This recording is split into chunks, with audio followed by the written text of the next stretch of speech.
আসসালামু আলাইকুম, hello everyone, welcome to my another video. শীত তো প্রায় চলেই যাচ্ছে। এই শীতে যদি গরম গরম সবজি খিচুড়ি খাওয়া না হয় তাহলে কি হয়? আজকে বাসায় সবজি খিচুড়ি রান্না করেছিলাম, চলুন আপনাদের সাথে শেয়ার করি।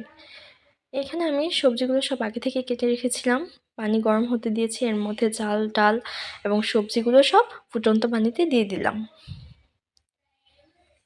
আমি এখানে মিষ্টি কুমড়া নিয়েছি, ফুলকপি নিয়েছি, টমেটো, গাজর, আলু, পেঁয়াজ কুচি সব একসাথে দিয়ে হলুদ, মরিচ, লবণ একসাথে দিয়ে ভালো করে এটাকে সিদ্ধ হতে দেব।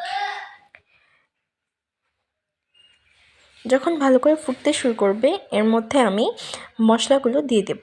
এখানে আমি মশলার জন্য যা যা ব্যবহার করেছি তা হচ্ছে জিরে বাটা, ধনিয়া বাটা, ছোট হজ, বড় হজ সবগুলো সুন্দর করে দিয়ে দিলাম।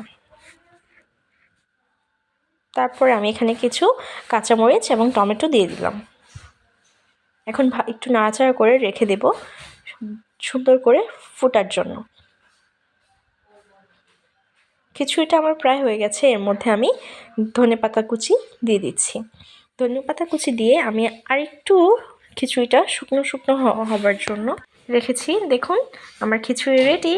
Thanks for watching, welcome to আল্লাহ হাফেজ।